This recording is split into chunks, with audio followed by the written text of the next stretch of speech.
F block elements.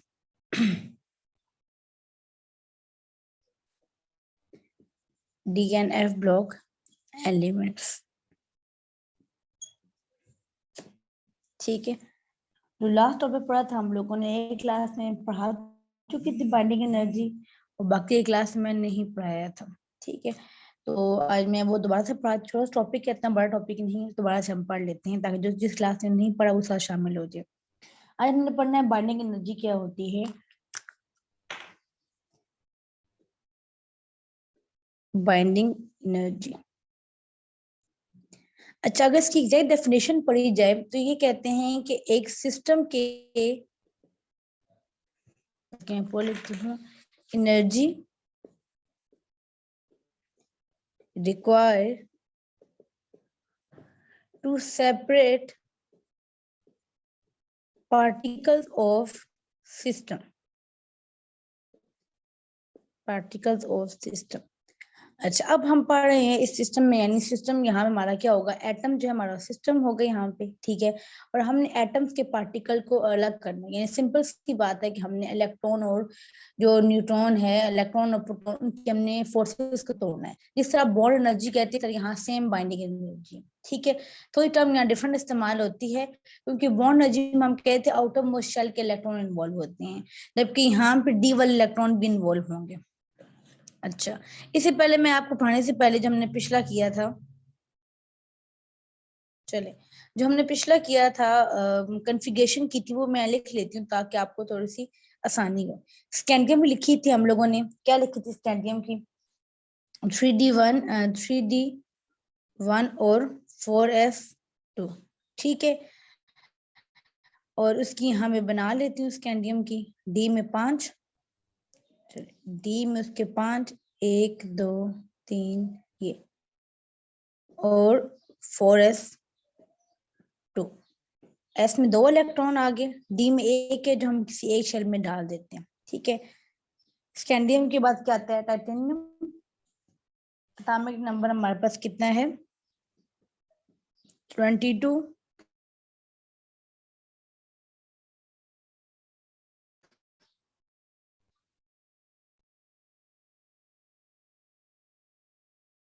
Atomic 22 है, इसकी भी क्या होगा, 3 4 5 और 4s2, ये सिंगल सिंगल। ठीक है, उसके बाद है वनेडियम, एटॉमिक नंबर 23, उसका क्या आता है, 3d3 4s2। ये कॉन्फ़िगरेशन पहले पढ़ी थी, वही मैं दोबारा लिख रही हूँ, 1 2 3 4 एंड 5। ठीक है, क्योंकि हमने पढ़ा था कि 4s पहले फिल होता है, 3d जो है वो बाद में फिल होता है, क्योंकि 3d की एनर्जी ज्यादा होती है एज कम्पेयर टू 4s। और किस किस को आवाज सही नहीं आ रही, तो 1 2 3। ठीक है, अच्छा वनेडियम के बाद क्या आता है, क्रोमियम, 3d5 एंड 4s1। बेटा निम्र आपको सिर्फ इशू आ रहा है और किसी स्टूडेंट को भी नहीं आ रहा, चेक करें आपको कनेक्शन सही, इंटरनेट कनेक्शन। ठीक है, ये हमने पढ़ा था कि इलेक्ट्रॉन एस में फिल क्यों नहीं होते, 3d में पहले क्यों फिल हो जाते हैं, 3d की एनर्जी कम होती है, तो हमने कहा था कि इलेक्ट्रॉन पहले 4s में फिल होंगे बाद में 3d में। लेकिन यहाँ पे क्या है कि s में 1 इलेक्ट्रॉन है, d में 5 है, लेकिन यहाँ पे s में 2 होने चाहिए थे। ठीक है, यहाँ पे मैंने बताया था क्यों यहाँ पे डी में 5 होते हैं, क्योंकि हमारे पास जो भी सिस्टम होता है हाफ फिल्ड। ठीक है, डी में 10 इलेक्ट्रॉन आ सकते हैं। अब डी में फिलहाल कितने, 1 2 3 4 5, ये बन गए हाफ फिल्ड। जो हाफ फिल्ड डी शेल होता है या जो फुल फिल्ड डी शेल होता है वो स्टेबल होते हैं। तो यहाँ पे स्टेबल होने के लिए इलेक्ट्रॉन एस निकल के कहाँ पे आ गए, 3d में चला गया है। अगर इलेक्ट्रॉन हम लोग पहले एस में फुल फिल कर देते ऐसे, तो डी में 4 होते। ठीक है, डी स्टेबल ना होता, यहाँ पॉसिबिलिटी है स्टेबल होने की, यानी चांसेस है स्टेबल हो सकता है, तो ऐसे अपना इलेक्ट्रॉन निकल के कहाँ भेज देता है, वो डी में, ताकि वो क्या हो सके, स्टेबल हो सके। ठीक है, फिर क्रोमियम के बाद क्या आता है, मैग्नीज, तो मैग्नीज में भी यही है 3d5, लेकिन उसमें 4s2 है।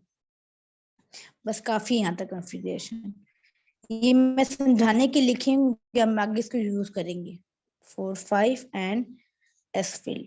अच्छा, अब कहते हैं उसके बाद आपका टेबल बना हुआ है, इसके बाद सॉरी ग्राफ बना हुआ है। ग्राफ में अगर आप देखें तो कह रहे हैं कि बाइंडिंग एनर्जी का ग्राफ ऐसे बना हुआ है कि वनेडियम तक जो है वो बाइंडिंग एनर्जी ज्यादा हो रही है, जिस ग्रुप में पहले कैल्शियम है, ठीक है, यानी ये ऐसे बना देंगे। वनेडियम के बाद जो है वो आता है क्रोमियम और मैग्नीज की एनर्जी कम हो रही है। यहाँ वनेडियम है, पोटाशियम, कैल्शियम, स्कैंडियम, टाइटेनियम,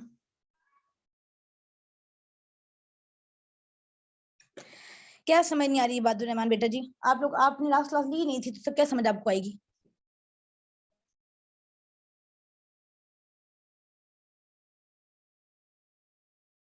अब आखिरी दिन छुट्टी पे थे, आखिरी 2 दिन। उसके बाद आयरन है, ठीक है, फिर ये एंड देन यहाँ तक काफी हमारी समझने के लिए, ठीक है। क्या रिपीट कर दूं बेटा? शुरू से रिपीट करो?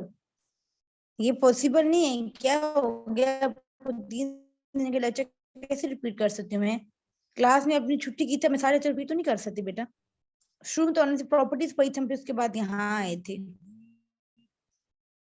ये बेटा कॉन्फ़िगरेशन लिखे मैंने, ठीक है। बता कॉन्फ़िगरेशन कैसे लिखते हैं हम लोग? इलेक्ट्रॉन को फिल करते हैं शेल और सब शेल के अंदर। मैंने सिर्फ आउटर मोस्ट शेल की कॉन्फ़िगरेशन लिखी है, इससे पहले मैंने शेल की कॉन्फ़िगरेशन नहीं लिखी, ठीक है। आउटर मोस्ट में क्या होता है? कॉन्फ़िगरेशन होती है 4s2 3d1, उस दिन करवाई थी मैंने क्लास में। 4s2 का मतलब क्या होता है कि जो उसका आउटर मोस्ट शेल है उसमें 2 इलेक्ट्रॉन है। अब असूलन तो इलेक्ट्रॉन पहले कैसे फिल होते हैं? 1s, फिर 2s, फिर 2p, फिर 3s, 3p, 3d और 4s, ठीक है, जो कॉन्फ़िगरेशन आप में एक पड़ी हुई है। लेकिन इलेक्ट्रॉन पहले 4s में फिल होते हैं, 3d में बाद में फिल होते हैं। जो फर्स्ट ईयर में हमने चैप्टर नंबर 3 पढ़ा था, वहां चैप्टर 2 पढ़ा था हम लोगों ने ये कि इलेक्ट्रॉन एनर्जी के लिहाज से फिल होते हैं। तो 4s की एनर्जी कम होती है, इसलिए इलेक्ट्रॉन पहले 3p के बाद 4s में फिल होते हैं, उसके बाद 3d में फिल होते हैं, ठीक है। तो ये इनकी कॉन्फ़िगरेशन लिखी है कि इसकी डी में 1 इलेक्ट्रॉन है, इसकी डी में 2 है, इसके डी में 3 है। यहाँ पे ये बता रही थी मैं कि हमने कहा पहले s फिल होता है फिर d फिल होता है। तो यहाँ में s में 2 इलेक्ट्रॉन क्यों नहीं है? s में 1 इलेक्ट्रॉन क्यों? क्योंकि अगर हम s में 2 इलेक्ट्रॉन फिल करते हैं पहले, तो फिर d में 4 आएंगे, ठीक है। और ये डी स्टेबल नहीं होता। अगर हम इलेक्ट्रॉन एस से निकाल के डाल देते हैं डी में, तो डी बन जाएगा हाफ फिल। डी में 10 इलेक्ट्रॉन आ सकते हैं, अभी 5 है, आधा फिल हो गए। वो हाफ फिल जो सब शेल होते हैं वो स्टेबल होते हैं, इसलिए जो है यहाँ पे इलेक्ट्रॉन डी में पहले फिल हो रहे हैं, एस से इलेक्ट्रॉन निकल के डी में जा रहा है, ठीक है। अब यहाँ पे देखें, ये ग्राफ बना हुआ है बाइंडिंग एनर्जी का। बाइंडिंग एनर्जी देखें तो बाइंडिंग एनर्जी इंक्रीज हो रही है, ठीक है, फिर बाइंडिंग एनर्जी डिक्रीज होने शुरू हो गई है और फिर दोबारा इंक्रीज हुई है, यानी यहाँ तक बाइंडिंग एनर्जी ज्यादा हुई है। अब जितने हाफ फील्ड या अनपेयर इलेक्ट्रॉन ज्यादा होंगे, उतनी क्या होगी? बॉन्ड ज्यादा बनेगा। सपोज मैं कहती हूँ मेरे पास ये 2 एटम है स्कैंडियम के, ठीक है, जो मेटेलिक बॉन्ड अगर बना रही हूँ, मेटल्स के बॉन्ड मेटेलिक बॉन्ड होते हैं। तो अब जितने भी मेटल्स के पास हाफ फिल इलेक्ट्रॉन ज्यादा होंगे, उतना वो इस्तेमाल करेगा बॉन्डिंग में, बॉन्डिंग ज्यादा होगी। अब यहाँ पे देखिए, स्कैंडियम में सबसे पहले हर एलिमेंट, हर एटम इस्तेमाल करता है अपने आउटर मोस्ट शेल के इलेक्ट्रॉन। अब यहाँ पे आउटर मोस्ट शेल कौन सा बना? 4 वाला। 3 वाला आउटर मोस्ट नहीं है, 3 वाला थर्ड शेल है। आउटर मोस्ट कौन से वाला? 4 वाला। तो अब ये क्या करेंगे? ये तमाम एटम जो हैं अपने 4s के इलेक्ट्रॉन तो बॉन्डिंग में पार्टिसिपेट करेंगे, यानी इनके जरिए तो वो बॉन्ड बनाएंगे, लेकिन वो डी के इलेक्ट्रॉन को इस्तेमाल कर सकते हैं बॉन्ड बनाने, ठीक है। तो अब स्कैंडियम के पास यहाँ देखें, हमने अनपेयर इलेक्ट्रॉन को देखना है, क्योंकि पेयर्ड इलेक्ट्रॉन जो होते हैं उनकी तो स्पिन कैंसिल कर देते हैं, लेकिन जो अनपेयर इलेक्ट्रॉन होते हैं वो इलेक्ट्रॉन के और प्रोटॉन की आपस में अट्रैक्शन ज्यादा होती है। तो अब यहाँ पे सिर्फ ये देखें कि यहाँ पे एक अनपेयर्ड है, आप समझे स्कैंडियम एक बॉन्ड बना सकते हैं, ठीक है। यहाँ पे 2 हैं, स्कैंडियम 2 बॉन्ड बना सकते हैं और डायरेनियम 2 बॉन्ड बना सकते हैं। रेडियम में 3 अनपेयर्ड है, रेडियम 3 बॉन्ड बना सकते हैं, ठीक है। जितने बॉन्ड ज्यादा बनेंगे उतनी तोड़ने के लिए हाई एनर्जी रिक्वायर होगी, तो बाइंडिंग एनर्जी ज्यादा होगी। अब अगर आप क्रोमियम में देखें तो क्रोमियम में और मैग्नीज में 5 अनपेयर्ड है, तो असूलन तो ये होना चाहिए कि इनकी बाइंडिंग एनर्जी ज्यादा होनी चाहिए वैनेडियम से। 5 अनपेयर मतलब है 5 फोर्सेस या 5 बॉन्ड बना सकता है वो, तो उसको तोड़ने के लिए हाई एनर्जी रिक्वायर्ड होगी। लेकिन ग्राफ में देखें तो क्रोमियम का और मैग्नीज की एनर्जी कम होगी, वैनेडियम के बाद एनर्जी इंक्रीज नहीं हुई, डिक्रीज हो गई। ठीक है, तो किसी के जेहन में कोई वजह आ रही है? ये इसलिए हुए कि मैंने बताया कि अगर देखा जाए कि नंबर ऑफ अनपेयर्ड इलेक्ट्रॉन ज्यादा हो रहे हैं तो बाइंडिंग एनर्जी ज्यादा होनी चाहिए। अनपेयर्ड, जितने अनपेयर्ड होंगे उतने वो बॉन्ड बनाएंगे। हमने पढ़ा हुआ हाफ फिल्ड बनाते हैं बॉन्ड, तो जितने अनपेयर्ड ज्यादा हैं उतने ही बॉन्ड ज्यादा बनने चाहिए। लेकिन क्रोमियम और मैंगनीज क्या है, ये दोनों हाफ फिल्ड है, ये दोनों स्टेबल है। इनकी स्टेबिलिटी की वजह से क्या हो रहा है, इनकी स्टेबिलिटी की वजह से क्या हो रहा है, क्रोमियम और मैग्नीज की इन दोनों में डी क्या है, हाफ फील्ड है। इनके हाफ फील्ड की स्टेबिलिटी की वजह से क्या हो रहा है कि इनकी बाइंडिंग एनर्जी कम है। ठीक है, क्योंकि इतना ही बॉन्ड बनाने में पार्टिसिपेट नहीं करते। जब स्टेबल है तो बॉन्ड ही नहीं बनाएंगे, जब बॉन्ड बनाएंगे लेकिन इतना आप कह लेंगे स्ट्रॉन्ग बॉन्ड नहीं बनते, उनकी बाइंडिंग एनर्जी कम है। जबकि टाइटेनियम में और वनेडियम में क्या हाफ फील्ड ज्यादा है as compare to chromium and manganese, और उनके हाफ फील्ड स्टेबल भी नहीं है, तो वो ज्यादा स्ट्रांगली बॉन्ड बनाएंगे अपने आप को स्टेबल करने के लिए, इसलिए उनकी बाइंडिंग एनर्जी क्या है, ज्यादा है। ठीक है, क्या हम ये एक्सपेक्ट कर रहे हैं कि क्रोमियम की और मैंगनीज की बाइंडिंग एनर्जी यहाँ होनी चाहिए, इधर उनकी ज्यादा होनी चाहिए वनेडियम से, लेकिन ज्यादा नहीं होती, कम होती है। कम क्यों होती है, क्योंकि क्रोमियम और मैंगनीज दोनों में क्या है, डी हाफ फील्ड है। ठीक है, डी हाफ फील्ड है और हाफ फील्ड सिस्टम क्या होते हैं, स्टेबल होते हैं। मैंगनीज के बाद हमारे पास आता है आयरन। आयरन में देखें आप, आयरन फिर जो है वो हाफ फील्ड 4 रह गए। ठीक है, तो वो स्टेबल नहीं होते चार, अगर 4 डी में है तो फिर क्या आयरन की एनर्जी 12 क्या होगी, मैंगनीज से ज्यादा होगी। तो इन दोनों की एनर्जी क्यों डिक्रीज हुई है, सिर्फ किस वजह से कि इनका डी शेल जो है वो हाफ फील्ड है और हाफ फील्ड स्टेबल होते हैं। ठीक है, तो जितने हाफ इलेक्ट्रॉन ज्यादा होंगे उतना ही बॉन्ड ज्यादा स्ट्रॉन्ग बनेगा, उतने आप कह लें कि फोर्सेस ज्यादा स्ट्रॉन्ग होंगी between the system, between the particle of system, यानी इलेक्ट्रॉन की और प्रोटॉन की, उतनी हाई एनर्जी रिक्वायर होगी आपको बॉन्ड को तोड़ने के लिए। ठीक है, यहां तक किस किस को समझ नहीं आया बताएं।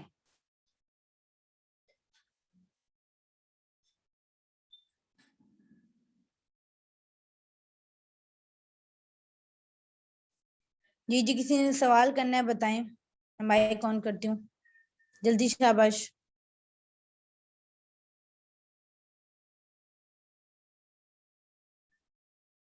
बेटा जूम पे जाकर सब अपनी सेटिंग में जाकर अपने नाम जो है ना, अपना नाम लिखिए।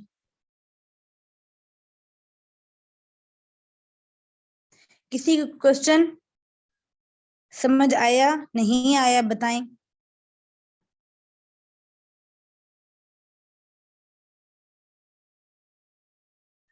क्लास कहाँ गया भाई?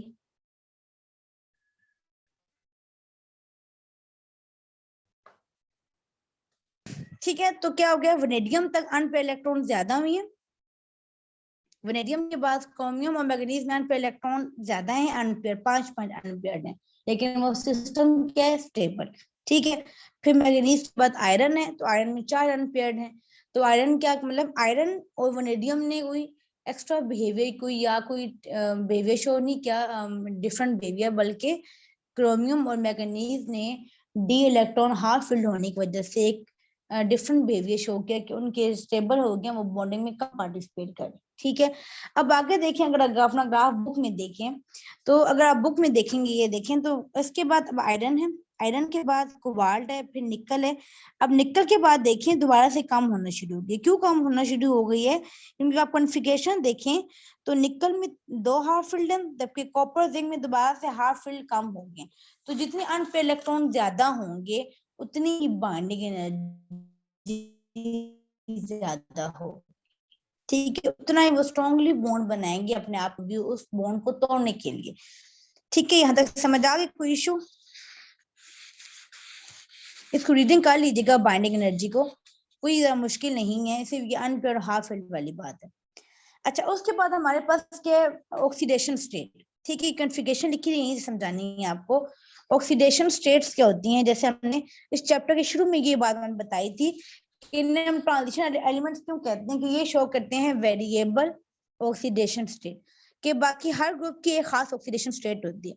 जैसे ग्रुप 1 के एलिमेंट है तो उनकी +1 होगी, ग्रुप 2 के तो +2, ग्रुप 3 के तो +3 एंड सो आगे बताते हैं। ग्रुप 4 है तो उनकी +4 भी होती है, +2 भी, या +4 या +2, ठीक है। लेकिन यहाँ पे हर तरह की पॉसिबल है। तो मैंने बताया था वजह ये थी कि यहाँ पे S के अलावा D के इलेक्ट्रॉन भी बॉन्डिंग में पार्टिसिपेट करते हैं, जबकि D इलेक्ट्रॉन जो है वो ग्रुप 1 ग्रुप 2 वगैरह में नहीं होते, वहां पे वो पार्टिसिपेट नहीं करते बॉन्डिंग में। अगर यहाँ इनकी ऑक्सीडेशन स्टेट देखिए, स्कैंडियम में कितना है, उसकी कौन कौन सी ऑक्सीडेशन स्टेट पॉसिबल है, ये कॉन्फ़िगरेशन लिखी, आगे मैं इनकी ऑक्सीडेशन स्टेट लिख रही हूँ। अब इसमें जो है वो +2 भी पॉसिबल है और 3 भी पॉसिबल है। अब प्लस क्यों कहें, क्योंकि तमाम मेटल्स हमने पढ़ा था शुरू में, मेटल्स होते हैं हमेशा इलेक्ट्रॉन लूज करती हैं और आयनिक बॉन्ड बनाना प्रेफर करती है किसी और नॉन मेटल के साथ, ठीक है। तो या किसी मेटल से वो मेटेलिक बॉन्ड बनाती हैं। तो यहाँ हम कहेंगे इनकी जो जितनी भी ऑक्सीडेशन स्टेट है सही प्लस में ऑलमोस्ट। तो स्कैंडियम के पास अब +2 +3 कैसे होगी, जब वो अपने आउटर मोस्ट शेल की सिर्फ इलेक्ट्रॉन इन्वॉल्व करेगा। अब आउटर मोस्ट शेल कौन सा, 4 वाला, थर्ड शेल है ना, देखिए 1 2 3 4, फोर्थ शेल जब आउटर मोस्ट शेल को इन्वॉल्व करेंगे उसके इलेक्ट्रॉन को, तो उसकी ऑक्सीडेशन स्टेट क्या होगी, +2, ठीक है। लेकिन अगर वो साथ में D के इलेक्ट्रॉन को भी शामिल करती है बॉन्ड बनाने में, ठीक है, तो 2 इलेक्ट्रॉन S के, 1 इलेक्ट्रॉन D का इन्वॉल्व होगा बॉन्डिंग में, कितनी ऑक्सीडेशन स्टेट होगी, 3। इट्स मीन कि या स्कैंडियम 2 बॉन्ड बना सकते हैं अगर वो सिर्फ S के इलेक्ट्रॉन को, अगर सिर्फ आउटर मोस्ट शेल के इलेक्ट्रॉन को इस्तेमाल करे। लेकिन अगर वो इनर D को भी इस्तेमाल करता है तो वो फिर 3 बॉन्ड बना सकते हैं। आगे देखें यहाँ पे टाइटेनियम में क्या है, अगर वो आउटर मोस्ट शेल इलेक्ट्रॉन इस्तेमाल करेगा तो 2 बॉन्ड बनाएगा, ठीक है। अगर अब इनर में 2 हैं, अब उसकी मर्जी हो सकता है कि वो अपने S के 2 इलेक्ट्रॉन इस्तेमाल करे बॉन्डिंग में और D के 1 इस्तेमाल करे। तो क्या होगी पॉसिबिलिटी, 3। दूसरी पॉसिबिलिटी ये है कि अगर वो आउटर मोस्ट शेल के दोनों इलेक्ट्रॉन इस्तेमाल करे और D के दोनों इस्तेमाल करे, तो क्या है वो, उसकी ऑक्सीडेशन स्टेट क्या होगी, 4। यानी टाइटेनियम 2 बॉन्ड भी बना सकता है, 3 बॉन्ड भी बना सकता है, 4 बॉन्ड भी बना सकता है, ठीक है। आगे आते हैं हम लोग वनेडियम पे। तो वनेडियम में आउटर मोस्ट शेल में कितने, 2, तो वो 2 बॉन्ड बनाएगा। बेटा स्क्रीन आपको क्यों शो नहीं हो रही, बाकी सब स्क्रीन शो हो रही है। जी जी मुंतजिर के क्वेश्चन पूछना, आपने मैसेज किया क्वेश्चन पूछना है तो।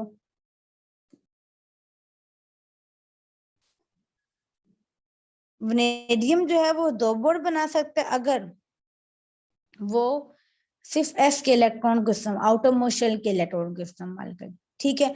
3 बॉन्ड बना सकता है अगर वो 2 ये इस्तेमाल करे और 1 इलेक्ट्रॉन यहाँ के इस्तेमाल करे, 3, 2 ये इस्तेमाल करे, 2 वहां के इस्तेमाल करे, 4, और 2 इसके और 3 D के, तो कितने इस्तेमाल बनाएगा, 5, ठीक है। अच्छा, अब जब उसके बाद आता है हमारे पास क्रोमियम। तो क्रोमियम ये से काम कर सकता है, क्रोमियम कितने बॉन्ड बना सकता है, यहाँ पे 2। अच्छा, अब क्रोमियम 1 बॉन्ड बना सकते हैं, कैसे, अगर वो सिर्फ आउटर मोस्ट शेल के इलेक्ट्रॉन इस्तेमाल करे। अब इसके 4s में 1 है, देखिए बाकी सबके 4s में 2 है, इसके 4s में क्या है, 1 है, तो ये 1 बॉन्ड बना सकता है अगर ये 4s को सिर्फ इस्तेमाल करे। 2 बॉन्ड बनाएगा, एक 4s का इस्तेमाल करेगा, एक 3D का। अगर 3 बॉन्ड बनाने हैं इसने तो एक 4s, 2 यहाँ से, ठीक है। तो 3 बॉन्ड हो गए, एक यहाँ का इस्तेमाल कर, 3 वहां के, तो 6। देखिए अब क्या है, जितने भी इलेक्ट्रॉन D में ज्यादा हो रहे हैं ऐसे ऐसे ऑक्सीडेशन नंबर क्या हो गया, ज्यादा होना शुरू हो, ठीक है। अब उसके बाद देखिए यहाँ तक मैग्नीज के बाद जो है वो, मैग्नीज में जो है वो आउटर मोस्ट शेल में कितने इलेक्ट्रॉन है, 7। इसमें S में 2 हैं और 5 यहाँ पे, तो 7 हैं, तो ये +2 3 4 5 6 7, ठीक है।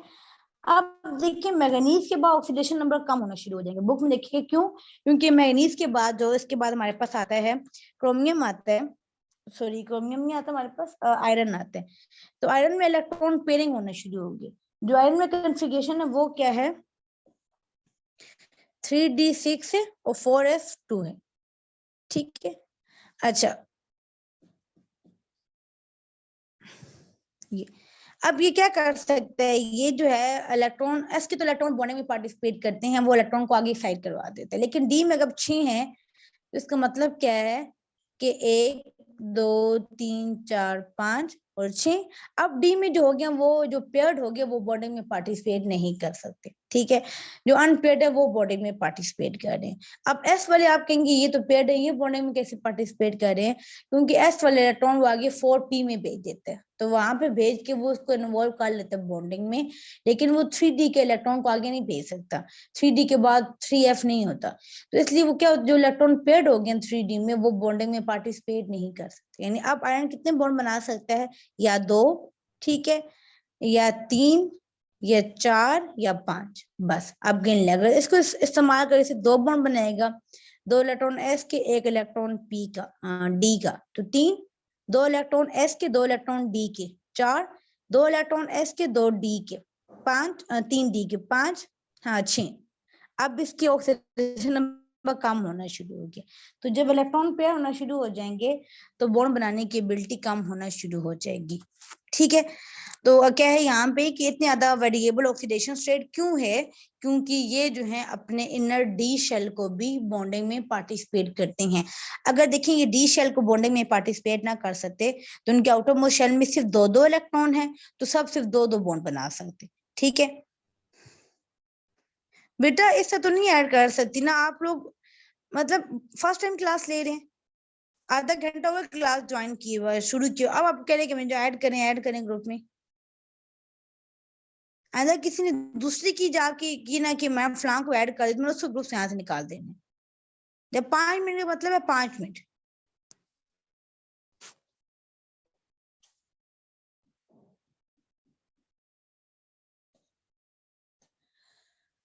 यहाँ तक समझ आ गया आप लोगों को?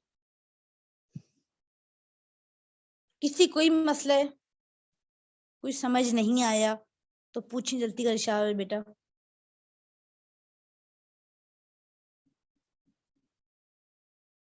तो मेन क्या वजह है कि जो ये डी ब्लॉक एलिमेंट इतनी शो करते हैं वेरिएबल ऑक्सीडेशन स्टेट, कौन बताएगा कि मेन क्या वजह है कि इतनी वेरिएबल ऑक्सीडेशन स्टेट क्यों शो कर रहे हैं कि +2 भी है, 3 भी है, 4 है, 7 तक जा रही है।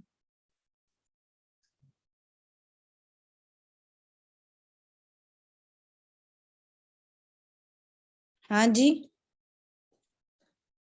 जी जी, यही के, बिल्कुल सही कहा आपने, यही के वो एस के अलावा डी के इलेक्ट्रॉन को भी बॉन्डिंग में पार्टिसिपेट करता है, ठीक है। यहाँ डी भी बॉन्डिंग में पार्टिसिपेट करते, इस वजह से वो फर्दर ऑक्सीडेशन स्टेट बना रहा है। अगर सिर्फ 4s इन्वॉल्व होता है, जैसे 4s, तो 4s में 2 इलेक्ट्रॉन है, तो वो सिर्फ 2 बॉन्ड बनाता, ठीक है। फैजान,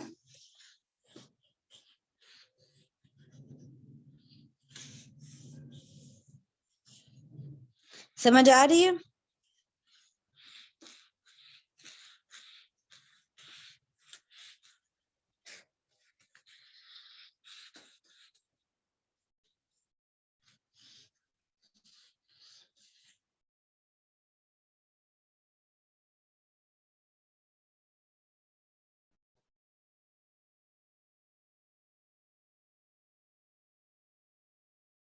मुंतजिर यहीं पे, ये जो रिस्पॉन्स नहीं करे बेटा इनके अटेंडेंस लगाऊंगी नहीं। फैजान,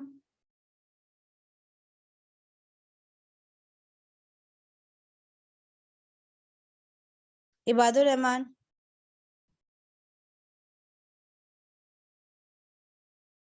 अच्छा उसके बाद कौन है, हसनैन, एजाज, अब्दुल्ला, खालिद, हसनैन,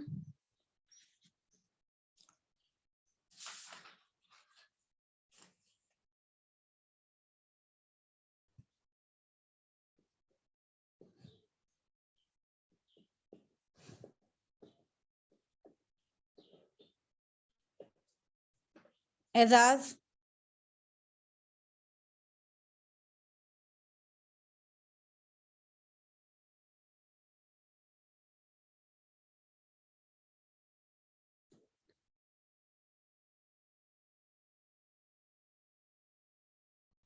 बेटा क्या सबके साथ ये मसला आ रहा है, मेरी आवाज कट के आ रही है?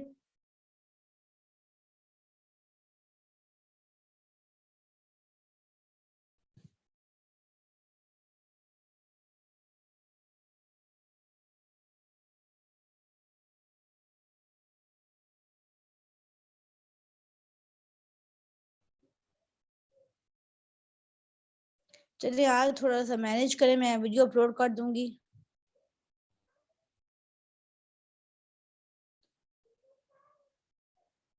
तो सुन लीजिएगा दोबारा से, कोई इशू है तो कल दोबारा से कोई और नेट का इंतजाम करते हैं। चलिए उसके बाद क्या है, कैटालिटिकल, नहीं कुछ लोगों को आ रही है, बाकियों को सही आवाज आ रही है। अच्छा उसके बाद क्या है, कैटालिटिकल एक्टिविटी है, ठीक है। एज अ कैटलिस्ट इस्तेमाल होते हैं। जब मैंने क्लास में पढ़ाया था आप लोगों की जनरल प्रॉपर्टीज पढ़ाई थी, तो हमने बहुत सारे कैटलिस्ट का जिक्र किया था कि जो हमारे पास इनका सबसे जो अच्छा यूज है, ज्यादा इस्तेमाल होते हैं एज अ कैटालिटिक एक्टिविटी, क्योंकि इनकी रिएक्शन ज्यादा स्पीड से होते हैं। आप कह लें मोर रिएक्टिव मेटल्स हैं, ठीक है। तो अब हम पढ़ने हैं कि कहाँ का इस्तेमाल होते हैं कैटलिस्ट में, कहाँ कहाँ इस्तेमाल होते हैं एज अ कैटलिस्ट। तो आपने कुछ तो नाम पढ़े हैं, जैसे निकल, प्लाटिनियम, प्लाटिनियम। अब ये तीनों हमारे पास क्या है, ट्रांजिशन एलिमेंट्स हैं। ये कहाँ इस्तेमाल होती हैं, किस प्रोसेस में, हाइड्रोजनेशन। आपने पढ़ा रेनी निकल बनाया है हम लोगों ने, ये पढ़ा हम इस्तेमाल होती है कहाँ पे, हाइड्रोजनेशन में, एडिशन ऑफ हाइड्रोजन। किसके ऊपर एडिशन करवाते हैं हम लोग, अल्कीन्स की हाइड्रोजनेशन, अल्काइंस की, बेंजीन की। तो हमने पढ़ा यहाँ पर इस्तेमाल होता है कैटलिस्ट, ठीक है। अच्छा उसके अलावा हमारे पास हमने कौन सा पढ़ा था, वनेडियम पेंटॉक्साइड V2O5। ये आपने पढ़ा इस्तेमाल होता है बेंजीन के ऑक्सीडेशन में, ठीक है। Catalytic oxidation of benzene, vanadium pentoxide, जिसमें हमारा प्रोडक्ट बनता है मैलिक एनहाइड्राइड, ठीक है। इसके अलावा आपने कौन सा पढ़ा है, आपने हैबर प्रोसेस पढ़ा था फर्स्ट ईयर में। तो वहां पे आपने पढ़ा था Haber process for the manufacture of ammonia, N2 + H2 will give us ammonia, ठीक है। कोई बैलेंस कर लीजिएगा बाद में, पहले पढ़ा हुआ आप लोगों ने। तो वहां पे पढ़ा था आप लोगों ने कि हम इस्तेमाल करते हैं iron as a catalyst, piece of iron या आयरन को ऑक्साइड इस्तेमाल करती हैं एज अ कैटलिस्ट, जो कि रिएक्शन को स्पीड अप करवाता है। विदाउट कैटलिस्ट अमोनिया यील्ड बहुत कम होती है, ठीक है। इसके अलावा आपने पढ़ा हुआ क्या, कहाँ पढ़ा हुआ है, MnO2 मैंगनीज ऑक्साइड पढ़ा हुआ है आप लोगों ने, जो आप लोगों ने फर्स्ट ईयर लास्ट पे पढ़ा था, बैटरीज वाला, लेड स्टोरेज बैटरीज वगैरह, उनमें आप लोगों ने पढ़ा था MnO2, जिसमें हम लोगों ने किसी बैटरी में इसको पढ़ा था इस्तेमाल कैटलिस्ट। तो ये कहते हैं MnO2 इस्तेमाल होता है H2O2 को डिकम्पोज करने के लिए। किसको, इसको डिकम्पोज करके ये वाटर बनाते हैं, ठीक है। अच्छा उसके बाद हमारे पास कहाँ इस्तेमाल होता है, टाइटेनियम क्लोराइड TiCl4, ये इस्तेमाल होता है प्लास्टिक बनाने में, ठीक है। जो हमारे पास बनते हैं पॉलीमर्स बनते हैं, वहां पे इस्तेमाल होता है कैटलिस्ट, आपने पढ़ा भी था ये वाला। अच्छा अब ये हो गया, बस याद थी ये कैटलिस्ट है, ठीक है। इसके अलावा लिखा हुआ है जिंक ऑक्साइड इस्तेमाल होता है, प्लस क्रोमियम Cr2O3। ये इस्तेमाल हमारे पास कहाँ पे होता है, बनाने में, क्या बनाने में, मिथाइल अल्कोहल बनाने में। मिथाइल अल्कोहल जो स्प्रेड होता है, इसे मिथाइल अल्कोहल हम लोग कहते हैं, ये बनाने में इस्तेमाल होता है, ठीक है। तो बस ये हमारे पास है यूजेस हैं कि ये इस्तेमाल होता है, कैटलिस्ट इस्तेमाल होते हैं क्योंकि इनकी रिएक्टिविटी बहुत अच्छी होती है, कि हमारे पास हाईली रिएक्टिव मेटल होती है, ठीक है। ऐसे यहाँ कुछ कोई समझने वाली बात तो है नहीं, कुछ मुश्किल है यहाँ से बताएं।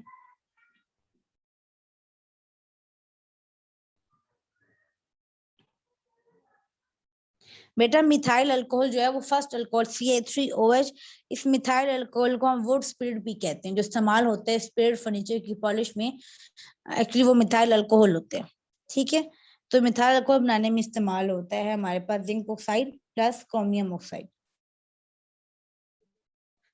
अच्छा उसके बाद जो है, किसी को यहाँ तक मसला, अच्छा उसके बाद हमारे पास क्या है, मैग्नेटिक बिहेवियर। मैग्नेटिक बिहेवियर की जब बात करते हैं हम लोग, तो हमारे पास तीन तरह के एलिमेंट्स होते हैं। फर्स्ट वन इज पैरामैग्नेटिक, ठीक है। सेकेंड वन हमारे पास होते हैं डायमैग्नेटिक, ठीक है। और फिर हमारे पास होते हैं फेरोमैग्नेटिक।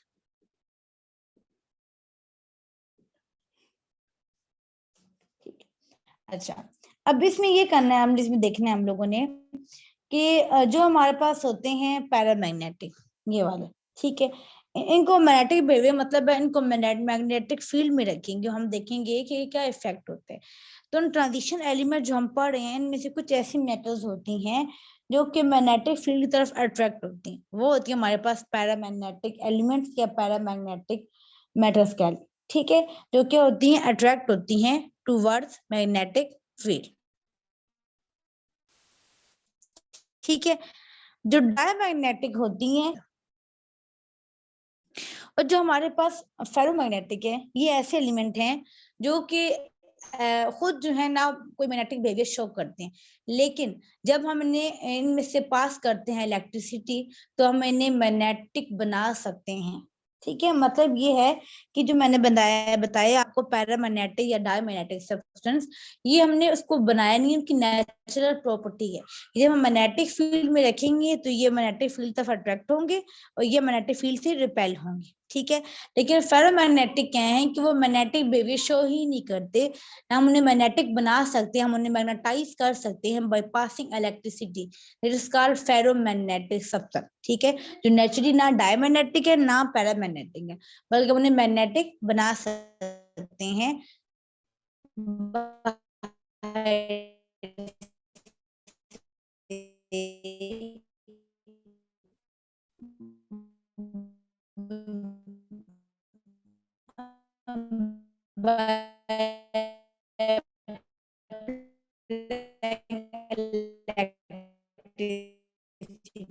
ठीक है।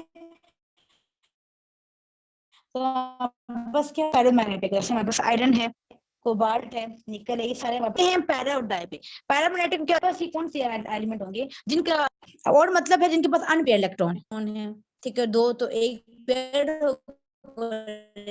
अनपेयर्ड होगा, 5 हो गए, जैसे स्कैड है, वनेडियम अनपेयर्ड है। जितने अनपेयर इलेक्ट्रॉन ज्यादा होते हैं उतना उसका पैरामैग्नेटिक बिहेवियर क्या होते हैं, ज्यादा होते हैं, ठीक है। जब उसको हम रखेंगे मैग्नेटिक फील्ड में, ठीक है, तो वो क्या होंगे, अट्रैक्ट होंगे मैग्नेटिक फील्ड की तरफ ऐसे एलिमेंट जिनका एटॉमिक नंबर होता है ऑड में और जिनके पास होते हैं अनपेयर इलेक्ट्रॉन, वो होते हैं मैग्नेटिक फील्ड की तरफ अट्रैक्ट होते हैं, ठीक है। और जिनके पास होते हैं पेयर्ड इलेक्ट्रॉन, जैसे आप देखें हमारे पास मैंने कॉन्फ़िगरेशन लिखी थी, तो हमारे पास लास्ट जो कॉपर और जिंक के बुक पास रखे वहां पे देखें कॉपर की भी इलेक्ट्रॉन फुल फिल्ड है और जिंक की भी, ठीक है। तो अब इनके पास अनपेयर इलेक्ट्रॉन ज्यादा हैं, तो ये इन्हें हम कहते हैं हमारे पास क्या है, डायमैग्नेटिक है, ठीक है। हमारे पास क्या होते हैं, इवन नंबर ऑफ इलेक्ट्रॉन यानी पेयर्ड इलेक्ट्रॉन, तो इनके मैग्नेटिक फील्ड के अंदर ये क्या होते हैं, रिपेल होते हैं।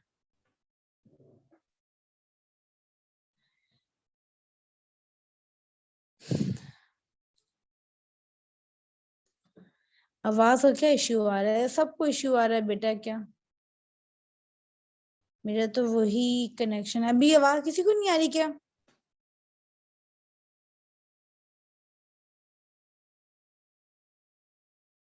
जी बेटा, ये मेरा वही नेट है जिसमें मैंने आपको पहले 2-3 महीने पढ़ाया है और ठीक ठाक चल रहा था। क्या सबको आवाज कट कट के आ रही है?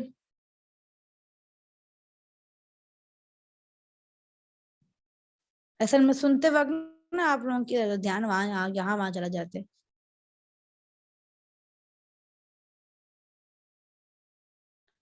अच्छा, तो पैरामैग्नेटिक मैंने क्या बोला, ऐसे एलिमेंट जिनके पास होते हैं और नंबर ऑफ इलेक्ट्रॉन, ठीक है।